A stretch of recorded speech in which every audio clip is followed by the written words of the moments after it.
ternyata kemudian itu bukan dalam tanda petik persetujuan dari presiden toh. Berarti ada Panglima kemungkinan saja Panglima TNI-nya mendapat masukan dari istilahnya kalau di TNI itu ada komando atas. Nah, ini kemungkinan komando samping yang tidak sah itu secara undang-undang. Nah, ini berbahaya kalau komando samping yang bermain. Nah, dalam konteks ini Panglima TNI mengeluarkan TR memerintahkan kepada Kasat untuk mengerjakan ini tidak salah juga kalau masyarakat ya berspekulasi kemungkinannya juga ada komando samping yang mendorong-dorong ini gitu loh. Karena tidak ada urgensinya mengerahkan satu regu di tingkat Kejaksaan Negeri untuk menjaga kantor Kejaksaan Negeri itu. Itu ada peristiwa apa sebetulnya, kan harus ada background tuh sebetulnya. Apakah memang kejaksaan itu diancam oleh suatu gerakan bersenjata ya yang membahayakan kerja-kerja kejaksaan di tingkat sampai dengan kejaksaan negeri, tingkat kota kabupaten. Apakah memang ada bahaya itu, ancaman seperti itu? Itu kan harus dianalisa ancamannya apa. Tidak boleh dong, TNI ini kan lembaga yang tugas utamanya menghadapi ancaman bersenjata. Artinya ancaman bersenjata yang mengganggu kedaulatan. Artinya kan sudah sangat genting sekali itu kalau kita bicara ancaman bersenjata, mengganggu kedaulatan negara, integritas wilayah, kan begitu.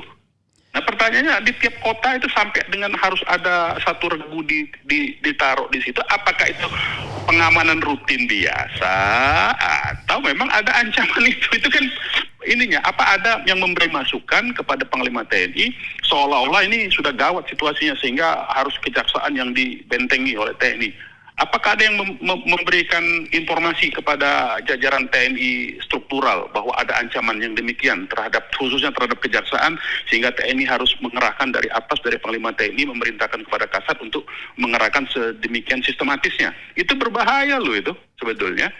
Karena tafsirnya itu ini negara dalam keadaan genting, darurat berarti. Begitu. Oke.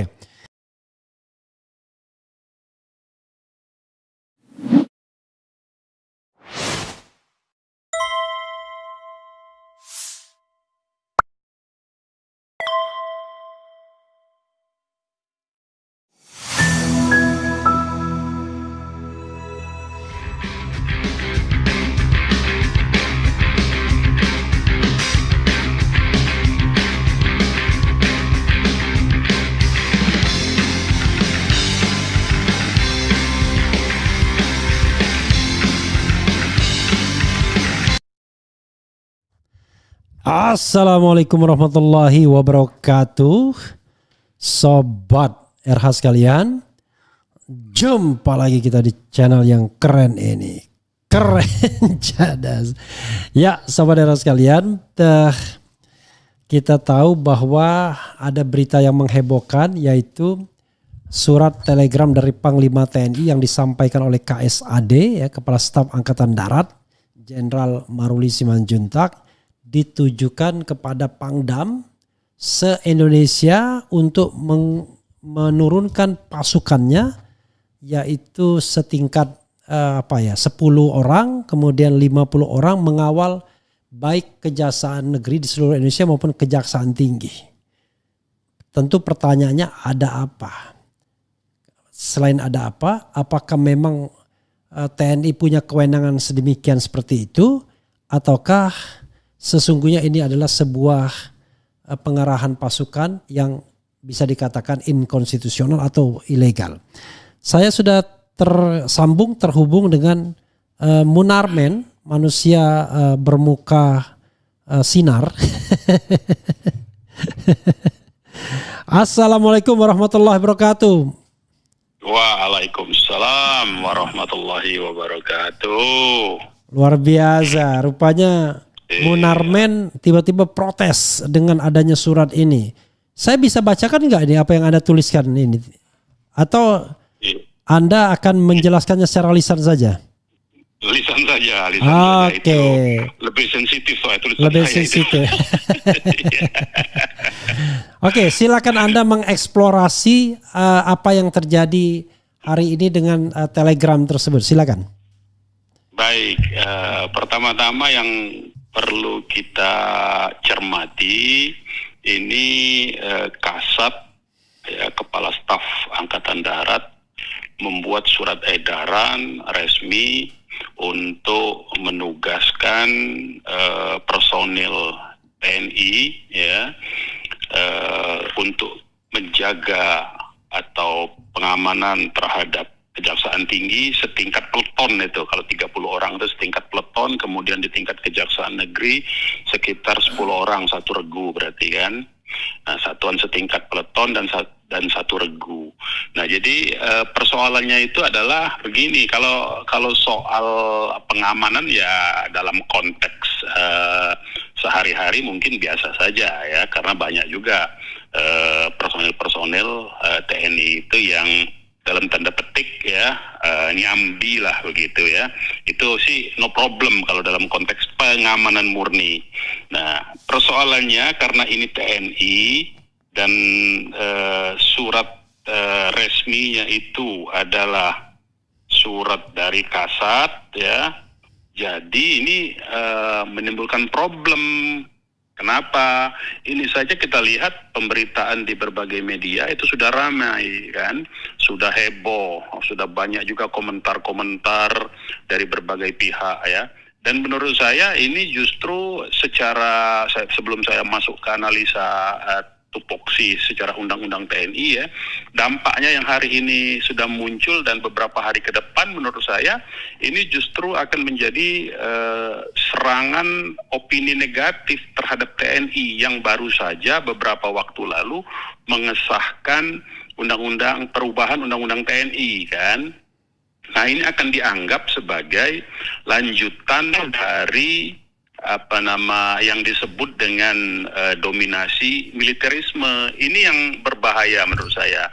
Nah, dampak lebih lanjut yang akan ditimbulkan itu adalah bahwa akan dianggap institusi TNI akan bekerja di luar tupoksinya. Nah, kalau sudah main di wilayah itu ya, kita harus fair sebetulnya.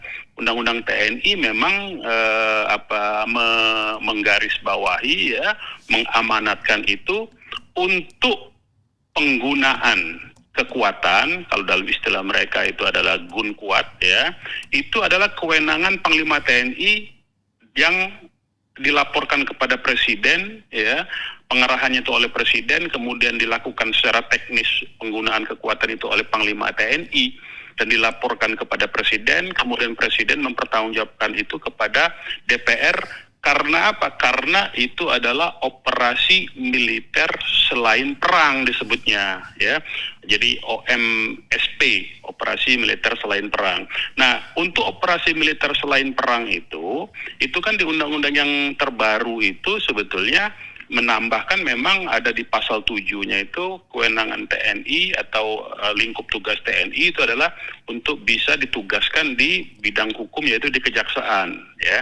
Nah, kalau ini adalah ditugaskan ke kejaksaan, pertanyaan lebih lanjutnya adalah bahwa apakah permintaan ini berasal dari pihak kejaksaan atau ini inisiatif TNI? Itu persoalannya yang lebih lanjut.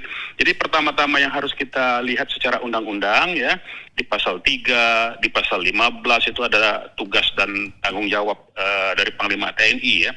Di pasal 3 itu kalau saya bacakan Undang-Undang 34 2004 itu, dalam pengerahan dan penggunaan kekuatan militer, TNI berkedudukan di bawah Presiden. Nah, kemudian pasal 15 itu menyebutkan ya, tugas dan kewajiban Panglima TNI itu adalah nomor pada angka 5, menyelenggarakan penggunaan kekuatan TNI bagi kepentingan operasi militer. Nah, itu operasi militer. Begitu juga sebetulnya terhadap operasi militer selain perang, ya. Sementara tugas dan kewajiban kepala staf di pasal 16 di pasal berikutnya itu adalah memimpin, misalnya Angkatan Darat, karena yang dikeluarkan telegramnya dikeluarkan oleh Kepala Staf Angkatan Darat, memimpin Angkatan Darat dalam pembinaan kekuatan dan kesiapan operasional, ya, pembinaan ya, jangan lupa ini pembinaan. Kalau tadi Panglima adalah penggunaan, kemudian nomor 2 itu membantu Panglima dalam menyusun kebijakan, tentang pengembangan postur, doktrin, strategi dan macam-macam. Jadi artinya membantu Panglima dalam menyusun kebijakan ya. Ketiga, membantu Panglima dalam penggunaan komponen pertahanan, membantu Panglima dalam komponen ya pertahanan, penggunaan komponen pertahanan sesuai dengan angkatan, melaksanakan tugas lain sesuai dengan matra masing-masing yang diberikan oleh Panglima. Kemudian pasal 19-nya, tanggung jawab penggunaan kekuatan TNI berada pada Panglima TNI. Jadi di dalam kebiasaan sehari-hari di tubuh TNI itu ada istilahnya itu Bang Kuat, pengembangan kekuatan, kemudian ada Bin Kuat, pembinaan kekuatan, ada Gun Kuat, penggunaan kekuatan. Nah, itu untuk penggunaan, khusus untuk penggunaan itu mutlak wewenang Panglima TNI, bukan wewenang dari kepala staf. Itu persoalan pertama ya. Sementara ini kalau kita lihat dari apa yang ada di dalam telegram ya dari Kasat itu pengerahan sudah langsung ya kepada seluruh satuan di tingkat provinsi dan tingkat kabupaten ya untuk Kejaksaan Tinggi dan Kejaksaan Negeri. Kemudian yang paling penting itu apabila di situ ada kalimat di telegram itu, apabila ada kekurangan personil untuk berkoordinasi dengan matra lainnya. Nah ini kan sebetulnya sudah lompat pagar, sudah di luar matra Angkatan Darat, tapi sudah masuk ke matra Angkatan Laut dan matra Angkatan Udara. Nah jadi memang menimbulkan problem menurut saya dari segi teknis penggunaan kekuatan ya, karena Kasat itu biasanya diamanahkan dalam pekerjaan sehari-hari itu adalah pengembangan dan pembinaan ya, terutama pembinaannya, dan itu pun tugasnya itu adalah membantu Panglima TNI. Nah jadi poin-poin ini menurut saya ada aspek politik menurut saya yang mungkin tidak bisa dijangkau oleh publik ya, tapi itu akan menjadi diskusi. Tetapi konsen saya itu adalah dengan adanya surat tersebut, telegram tersebut, kemudian pemberitaan yang menurut saya ini media sangat responsif sekali ya untuk memberitakan ini ya, bahkan langsung dokumen elektronik dalam bentuk foto ya beredar dalam bentuk file JPG itu beredar di berbagai platform media yang ini, dan kemudian juga dalam berbagai pemberitaan itu seolah-olah itu adalah telegram dari Panglima yang diberitakan. Jadi artinya karena di sini kan dasarnya adalah telegram Panglima TNI nomor TR 422/2025 tanggal 5 Mei. Tapi memang kemudian ini surat telegram dari Kasat tanggal 6 Mei. Ya, silakan. Ya. Nah, jadi artinya baik itu telegram Panglima yang katakanlah dilimpahkan kepada Kasat ya, kemudian Kasat mengedarkan itu, menurut saya ini agak riskan sebetulnya, karena ini akan menimbulkan analisis yang berbagai macam perspektif ya, apalagi dari kelompok-kelompok yang selama ini anti betul ya dengan apapun yang dibuat oleh TNI sebetulnya. Konsen saya sih di situ sebetulnya ya.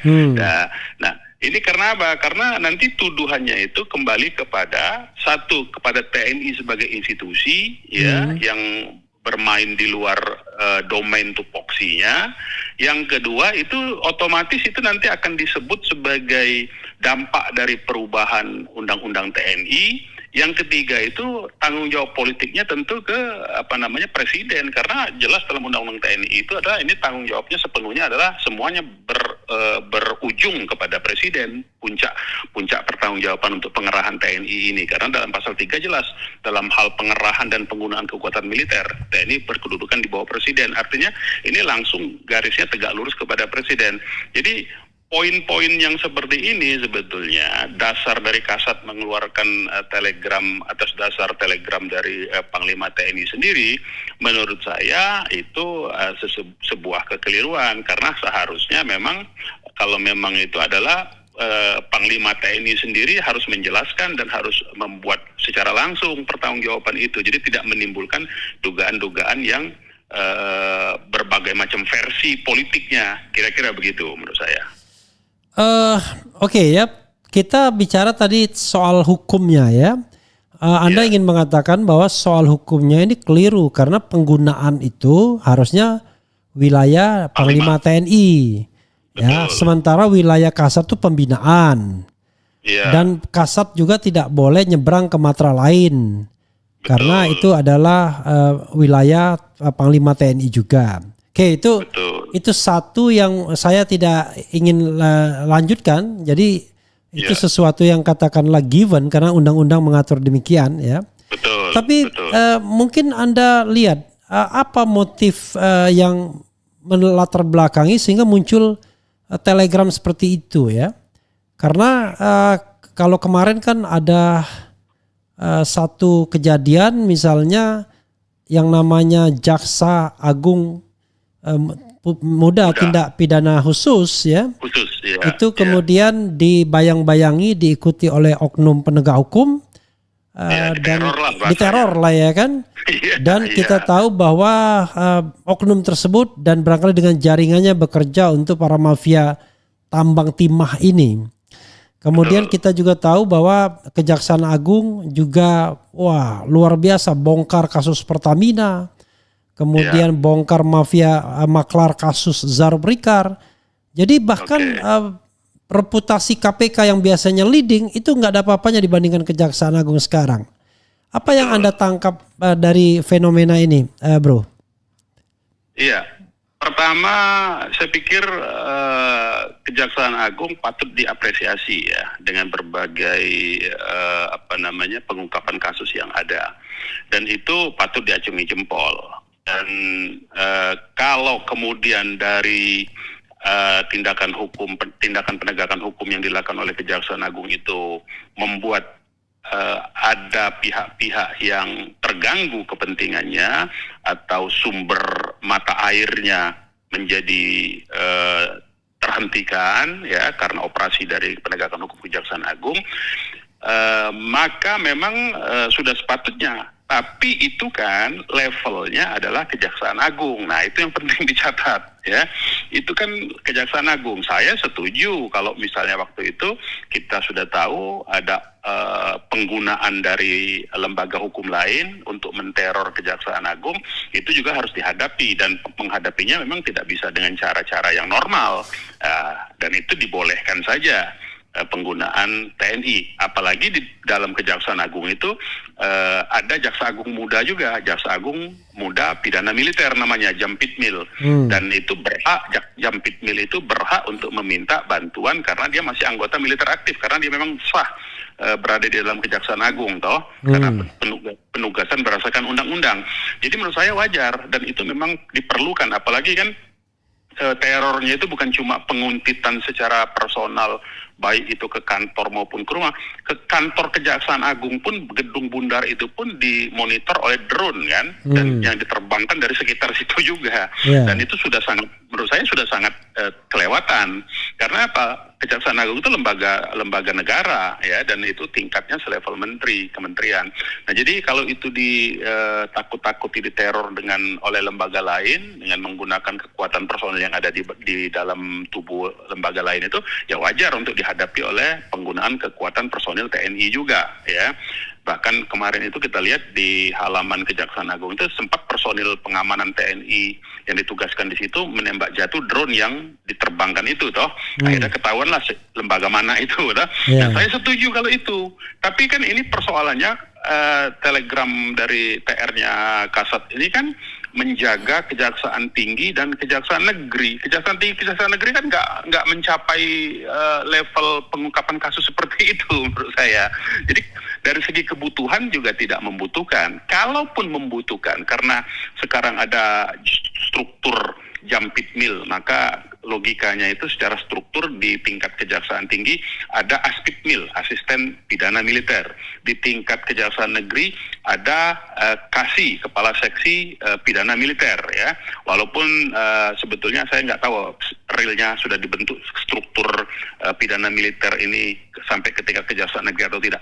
Tapi kan dalam poin itu menurut saya, cara yang paling cantik yang bisa dilakukan secara kelembagaan, ketika misalnya ada personil TNI yang ditugaskan sebagai aspidmil, asisten pidana militer, maka dialah sebetulnya yang meminta bantuan kepada TNI, institusi TNI di level provinsi yang dia bertugas. Begitu juga ketika ada level dari kepala seksi, ya.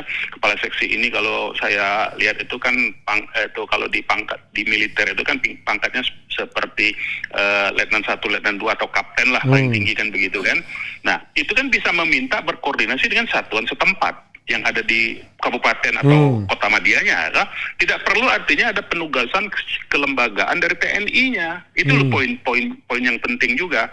Nah, itu tadi kalau dibaca motifnya apa, saya melihat sebetulnya ada tetap upaya-upaya ya dari sebagian orang-orang yang ingin terus ya suasana anti TNI yang kemarin sempat bergejolak pada saat pengesahan RUU TNI itu terus hidup begitu loh. Itu poin pentingnya menurut saya. Karena kekuatan yang menolak ini kan ada di kampus-kampus, ada di LSM, dan itu kan ada di semua kota, ada di semua provinsi, toh. Nah, ini yang menurut saya dampak ini apakah sudah dihitung? Kalau saya membaca motif politiknya, ada kekuatan memang yang ingin menjerumuskan, baik itu TNI maupun Kejaksaan Agung menurut saya. Itu yang perlu diperhatikan betul, dicatat betul. Jadi kita ini sebetulnya justru menjaga TNI supaya tidak diopinikan negatif, karena memang tugasnya sebetulnya untuk operasi militer selain perang itu mesti betul-betul rigid ya, penugasannya itu mandatnya harus jelas, tidak semata-mata langkah pragmatis.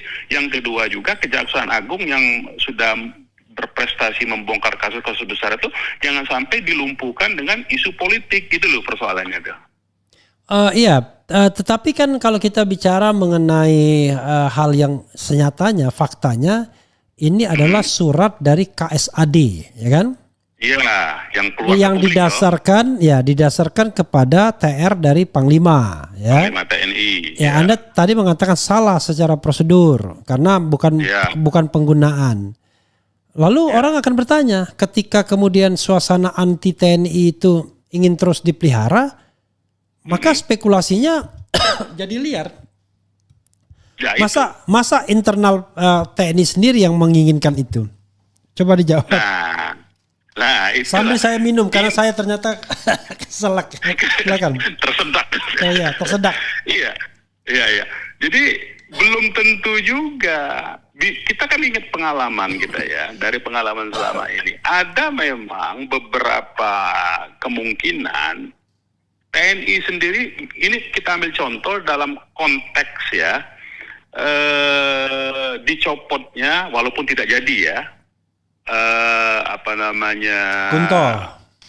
Kunto ya, betul, bintang 3 itu apa namanya itu kalau Legend.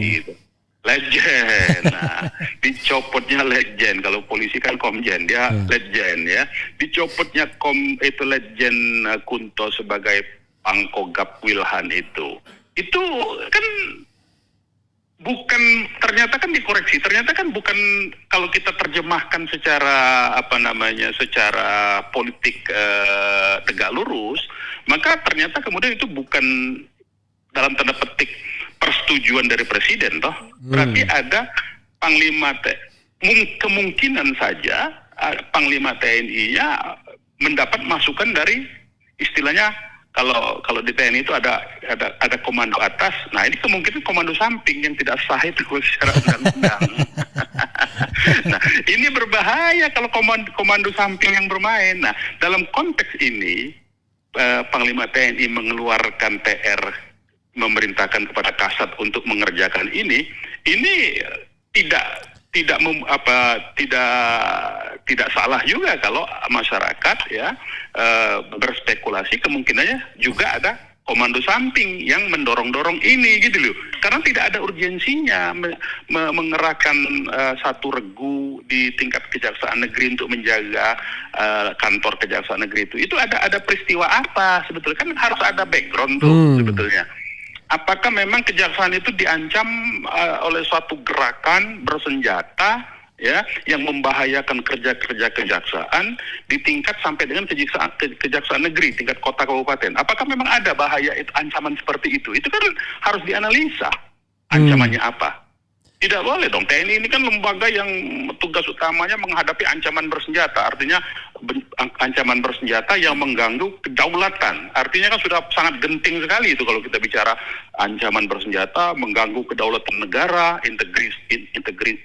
integritas wilayah, kan begitu. Nah pertanyaannya di tiap kota itu sampai dengan harus ada satu regu ditaruh di situ. Apakah itu pengamanan rutin biasa atau memang ada ancaman itu? Itu kan ininya. Apa ada yang memberi masukan kepada Panglima TNI seolah-olah ini sudah gawat situasinya sehingga harus kejaksaan yang dibentengi oleh TNI? Apakah ada yang memberikan informasi kepada jajaran TNI struktural bahwa ada ancaman yang demikian khususnya terhadap kejaksaan sehingga TNI harus mengerahkan dari atas, dari Panglima TNI memerintahkan kepada Kasat untuk mengerahkan sedemikian sistematisnya? Itu berbahaya loh itu sebetulnya. Karena tafsirnya itu ini negara dalam keadaan genting, darurat berarti begitu. Okay. Ternyata kemudian itu bukan dalam tanda petik persetujuan dari presiden toh.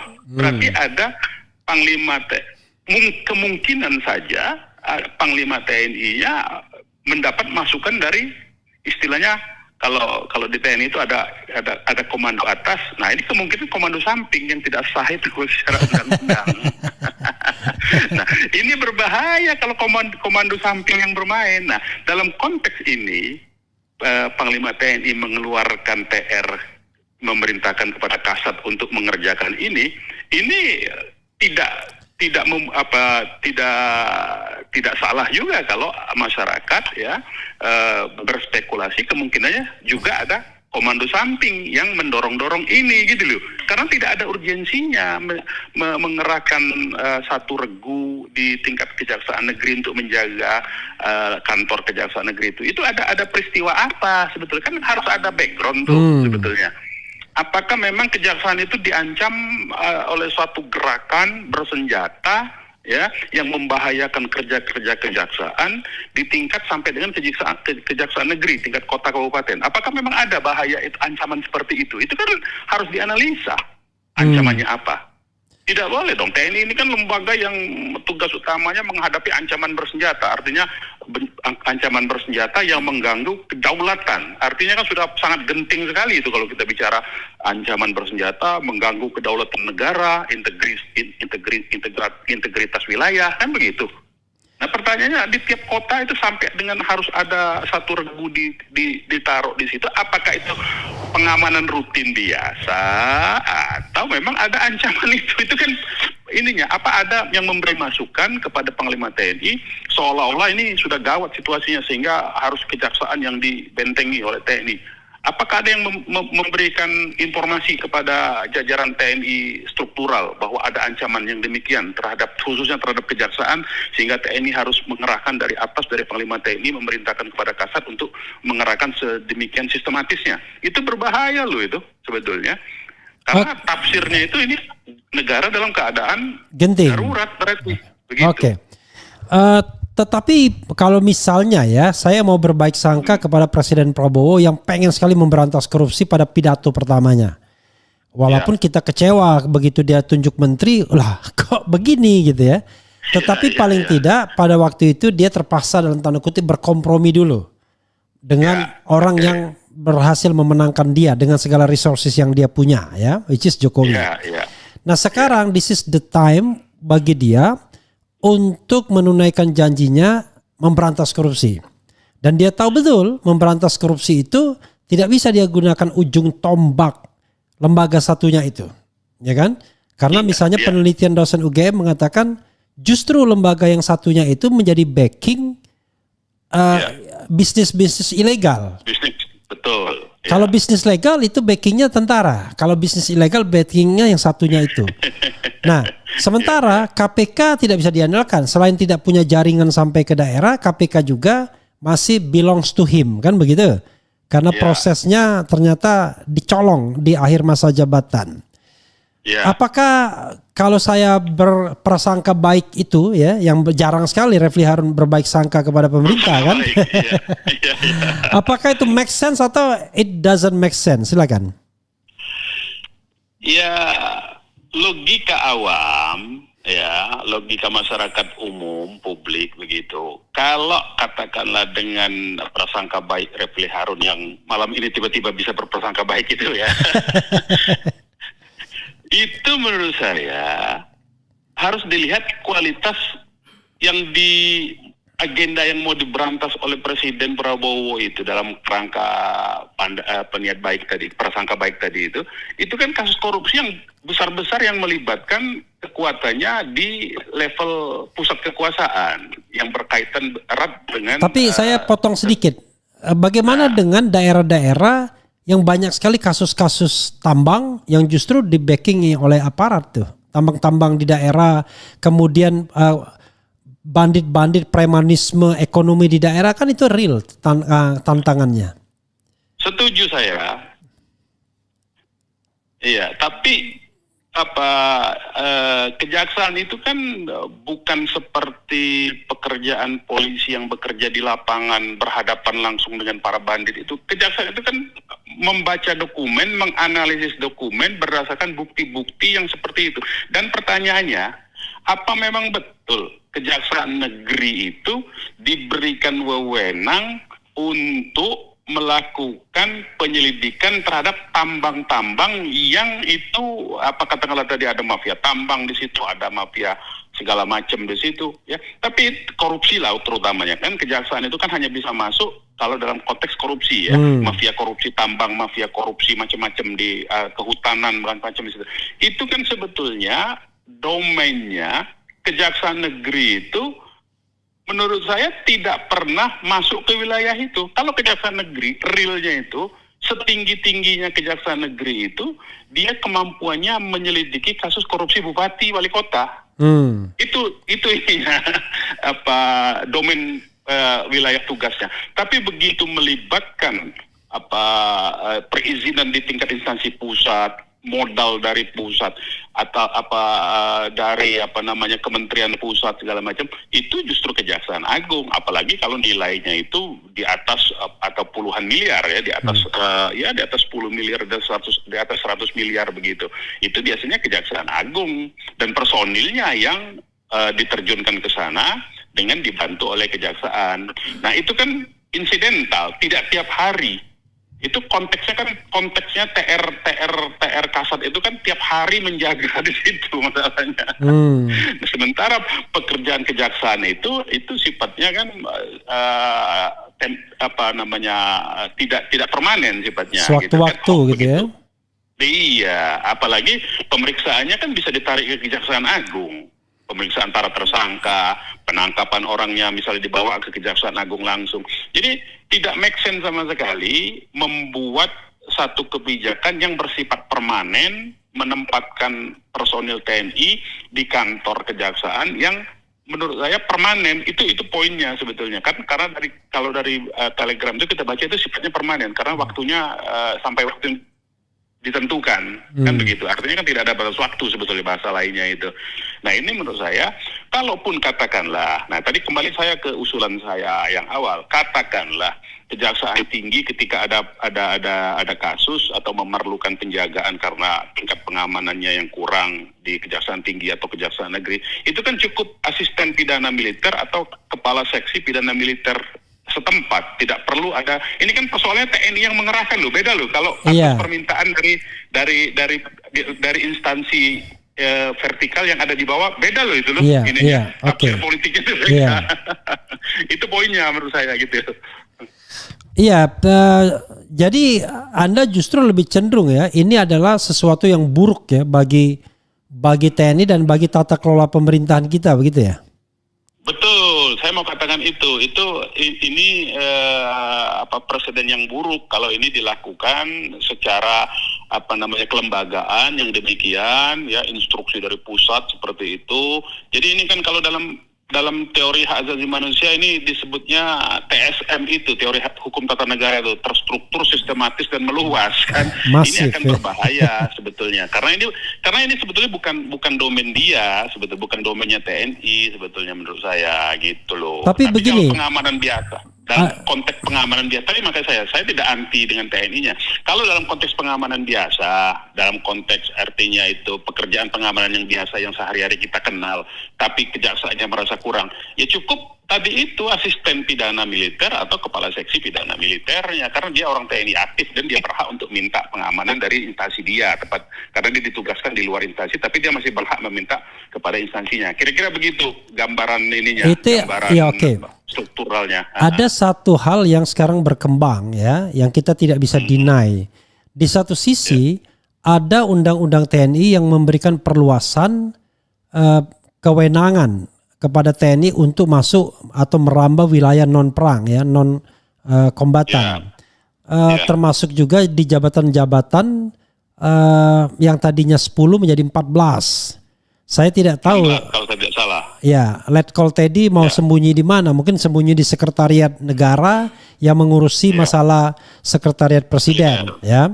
Tetapi yang ingin saya katakan adalah dalam realitas di masyarakat itu justru lebih dari itu. Bayangkan undang-undangnya ini dari dulu nggak pernah ditaati.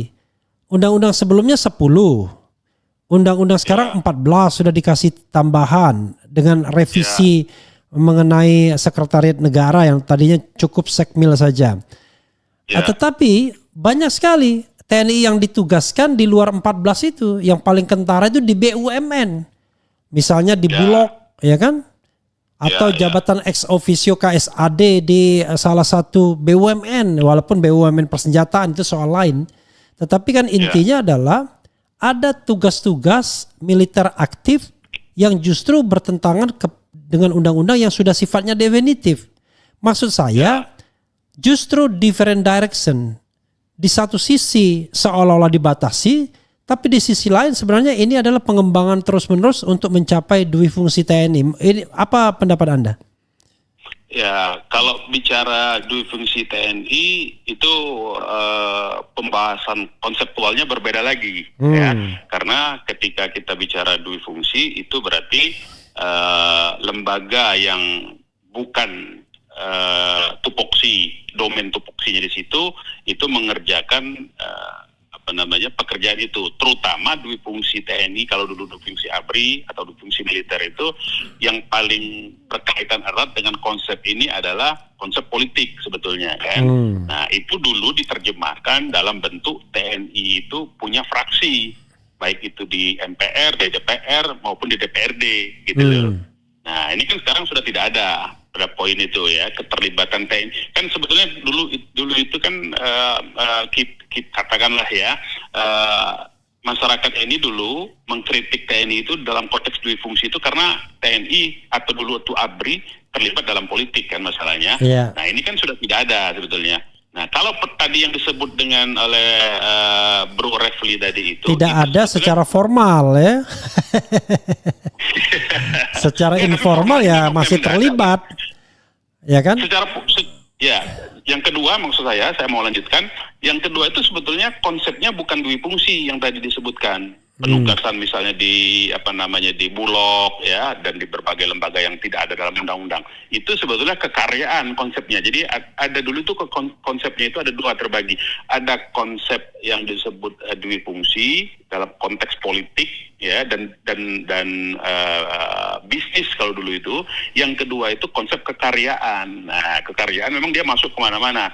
Nah sekarang ini yang kekaryaan itu sudah nggak ada. Karena kalau dui fungsi itu kaitan eratnya satu dengan politik, yang kedua itu dui fungsi itu adalah persiapan ketika negara dalam keadaan perang dan pemerintahnya itu adalah pemerintah darurat militer. Itu sebetulnya konteks dui fungsi tadi. Nah, tapi dalam konteks ini sebetulnya ya, kembali lagi tadi apa yang disebutkan ya, sebetulnya jauh berkurang kalau kita lihat ya, jauh berkurang dengan apa yang dulu terjadi pada masa Orde Baru. Kekaryaan personil-personil TNI aktif itu di dalam institusi-institusi non militer sebetulnya itu jauh berkurang saya bisa kasih di apa namanya, kita bisa cek data lah kira-kira. Kalau dulu kan setiap gubernur, setiap bupati wali kota didampingi oleh namanya kantor sosial politik yang itu otomatis pasti personil aktif TNI kan dulu itu. Nah sekarang sudah nggak ada kan yang begitu. Nah kembali ke soal ini dalam konteks kekinian yang dilakukan sekarang ini itu sebetulnya penugasan. Nah dalam undang-undang TNI apakah itu dibenarkan? Nah itu ada klausul memang, tapi itu sebetulnya penggunaannya harus dilaporkan ke DPR karena ini kan penggunaan. Makanya tadi kaitannya di pasal 3 Undang-Undang TNI. Itu kan ada sepenuhnya di presiden untuk pengerahan kekuatan itu. Jadi penggunaannya memang penggunaan secara teknis memang ada pada Panglima, tapi pengerahan kekuatannya, penggunaan kekuatan itu memang tanggung jawabnya ada di presiden. Nah presiden sebetulnya bisa menugaskan itu, tapi atas apa? Atas dasar persetujuan politik dari DPR. Itu ketentuan undang-undangnya begitu.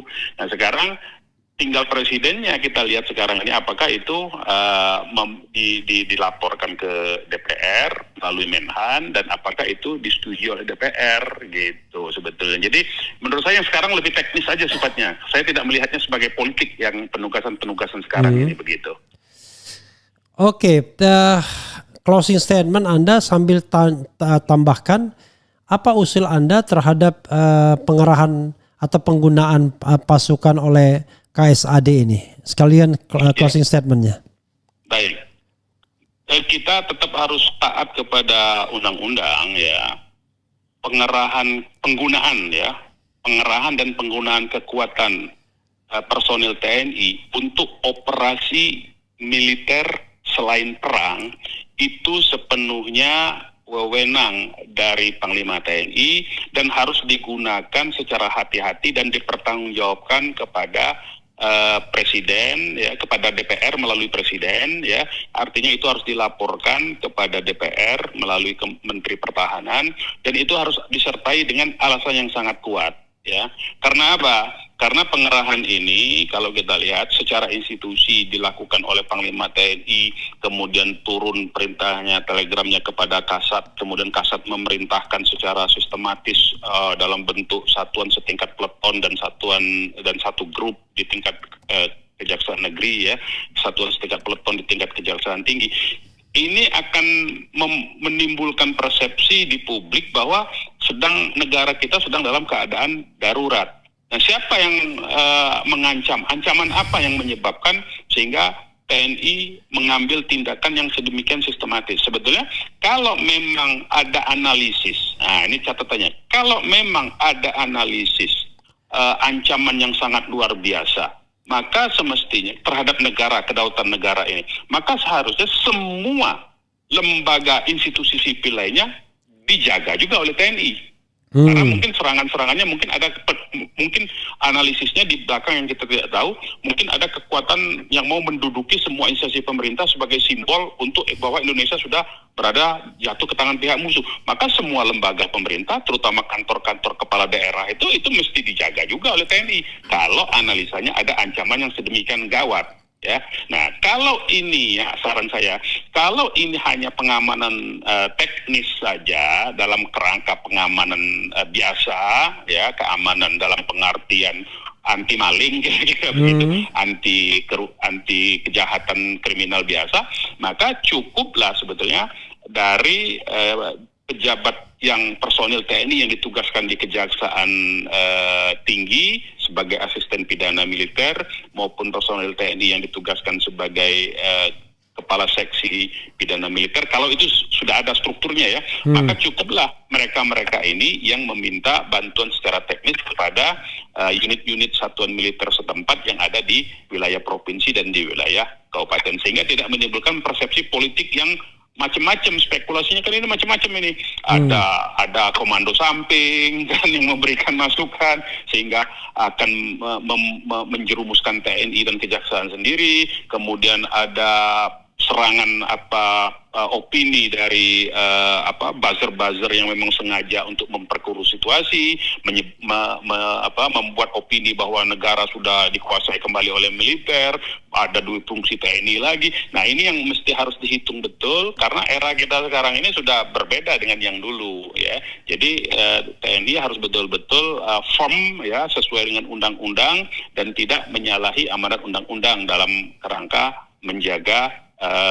menjalankan tugasnya ini. Sementara kejaksaan mesti didorong terus, terutama misalnya Kejaksaan Agung itu memang perlu di backup karena berdasarkan pengalaman yang lalu yang mendapatkan teror dari justru instansi negara yang lain. Nah, ini memang perlu kalau sudah tingkat ini memang perlu TNI yang menjadi penjaga dari Kejaksaan Agung. Jadi sesuai dengan tingkat kualitas ancamannya menurut saya TNI itu. TNI itu hanya boleh bergerak kalau ancamannya memang sudah bersifat skalanya mengganggu kedaulatan negara dan akan merusak keutuhan NKRI. Saya kira itu poin saya. Demikian Bung Refli. Oke, terima kasih manusia bermuka sinar. Assalamualaikum warahmatullahi wabarakatuh, Bro. Waalaikumsalam warahmatullahi wabarakatuh.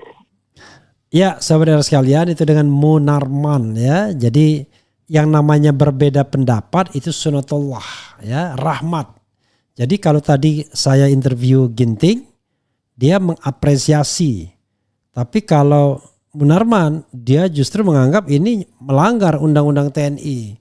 Dan Munarman secara jeli mengatakan, ya, ini bukan penggunaan dari langsung Panglima TNI, karena ini dari KSAD yang menerjemahkan telegram Panglima TNI sehari sebelumnya. Tapi ini TR dari KSAD yang katanya ya nggak bisa dong KSAD melakukan penggunaan kekuatan. Kalau pembinaan bisa katanya. Nah, selain itu yang paling penting poin Munarman mengatakan kalau memang ada eskalasi yang membutuhkan bantuan militer, ya sudah, kejaksaan setempat minta saja. Toh di dalam kejaksaan itu ada struktur yang TNI-nya. Mulai dari tingkat Kejaksaan Agung, Kejaksaan Tinggi sampai Kejaksaan Negeri. Entah sudah diisi atau belum, tetapi intinya adalah harusnya mereka lah yang meminta bantuan TNI seandainya memang ada eskalasi yang tidak memungkinkan minta bantuan pengamanan biasa. Rumit negara kita, ya. Bayangkan penegak hukum yang berfungsi sebagai Kamtibmas kok tidak dipercaya atau dilewati. Maka sekali lagi, ya, ini tamparan bagi kita semua. Bagaimana sih bikin negara ini lebih baik dengan aparat-aparatnya yang amanah, dengan pemimpin-pemimpin aparatnya yang amanah, yang tidak korup. Jadi kita akan lihat ke depannya apakah Presiden Prabowo berhasil memenangkan perang melawan korupsi. Kalau memang perang itu sudah dia mulai, ataukah dia akan kalah, atau dia tidak pernah berperang sesungguhnya melawan korupsi ini. Itu saja saudara sekalian. Kita doakan negara kita tetap baik, ya, siapapun yang memimpin dan siapapun yang ada di sana. Tapi dengan syarat orang-orang yang korup harus disingkirkan terlebih dulu kalau mau negara kita baldatun thayyibatun warabun ghafur. Wassalamualaikum warahmatullahi wabarakatuh. Keren cadas. Ciao.